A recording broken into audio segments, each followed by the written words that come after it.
That's some brand homogeny if I've ever seen it. As I've been saying with Jurassic World and many of our bigger franchises, there's been a big effort, the last couple of years especially, to expand into the gaming space, especially. And Jurassic World has done this quite well, in fact, from a variety of different games, from both Jurassic World Evolution games, even though I have yet to play both of them and I need to, I gotta buy it, to the Jurassic World Aftermath game, which was exceptional in my opinion. I loved it. And I'm not a big VR gamer, but I love that story. It was great. I think gameplay-wise, it was a very thrilling experience to watch. But even like the Lego Jurassic World game, and that was earlier days when the first film came out. But the Jurassic World brand has fared very well, of course, being a big billion-dollar franchise in the cinemas, but every brand wants to expand, to get the most potency and the most reach. And, of course, it helps to be sort of an inadvertent advertisement. And you've seen this with projects like Jurassic World, and as it expands to different markets. Now, Jurassic World hasn't really expanded, though, into the into the video game realm. We've gone over to streaming as well with the Jurassic World Camp Cretaceous television show on Netflix. And while I've not seen it yet, not because of the show, it's because of Netflix, because I'm still on my Cuties boycott. They can change that anytime. They just need to get their heads screwed back on straight. Maybe Texas needs to come in there with that indictment if it ever goes through. I'm still waiting. But the show looked good, at least from a first season perspective. I didn't look at the first opening season trailers. I understand it's gotten several since.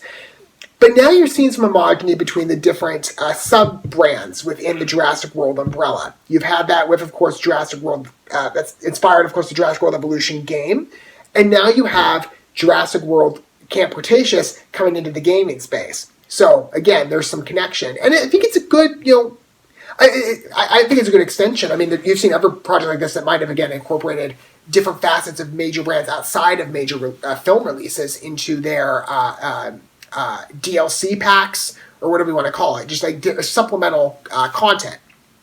Lego Batman 3 is a great example. With DC, they didn't just concentrate on the story and the characters from the films. They brought in with that one, the CW stuff through Arrow. They had the Arrow DLC. Anyway, it looks very interesting. I mean, I from at least opening perspective, I haven't looked at the trailer yet to see some of the dinosaurs are going to feature. But, Jurassic World Evolution 2, I like the whole premise of it being a creator game, of create your own Jurassic World, and there's so many different dinos to choose from. I love with number 2, from what I've seen from the trailers, again, the variety of worlds and landscapes, not worlds, but landscapes you can pick. So we go from the tropical island set with the first one, at least from what I saw, to Sahara edition, to a winter edition, which has been mirrored in Dominion. I cannot wait to watch that movie because I love seeing that.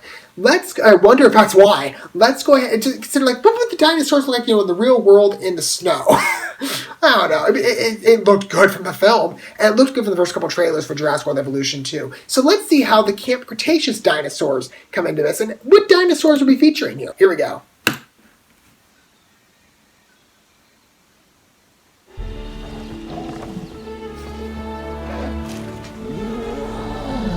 Some pretty familiar faces.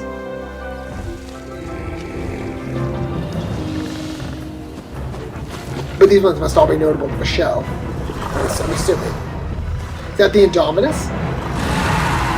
Looks like it. I could be wrong.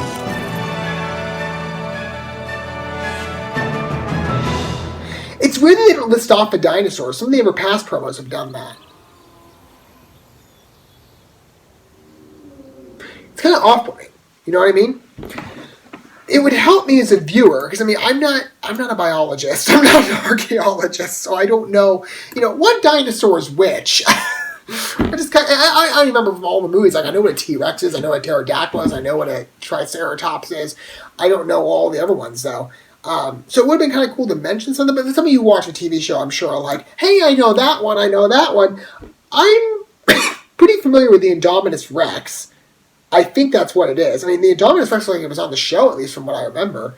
And who doesn't love the Indominus? I know that perspectives might be divided at least on number 2, but I love the Jurassic World films. I love number 2. I mean, that was probably because, again, I'm a huge fan of horror aesthetics, and that really appealed to me in the theater. I absolutely loved it. And as Jurassic Park, continues to be a successful brand, as of course they're getting the big conclusion movie, it sounds like, for, the summer, June, for the summer 2022 season, and that one looks, again, exceptional. I'm very excited for it. As per usual, you have other brands that try to expand Jurassic World is doing that through, Jurassic World Evolution, other video gaming efforts, and even beyond that, Jurassic World Evolution is expanding to other facets within the Jurassic World brand through the television show and featuring some of the content there. It's interesting. I'm surprised they didn't feature the Indominus Rex earlier. They maybe probably did in the first game. I don't know exactly. I need to go and play it. I need to buy both copies. I said that for so long. I still haven't done it. If I ever do get to play the games, I will feature content on my gameplay channels. Shameless plug, link down below. The Complete Gaming Network. Link with there. At some point, I'll probably feature gameplay, God willing. What are your guys' thoughts with Jurassic World Evolution 2? Thank you so much for watching this video. Before you bounce, feel free to drop a like and comment, subscribe to this channel with a ding on the bell, and share this video with your friends. And consider checking out the description here. There you'll find links to my other channels, as well as addresses to my other social media accounts and ways you can help support my work if you feel so inclined. May God bless you, and looking forward to when our paths cross again.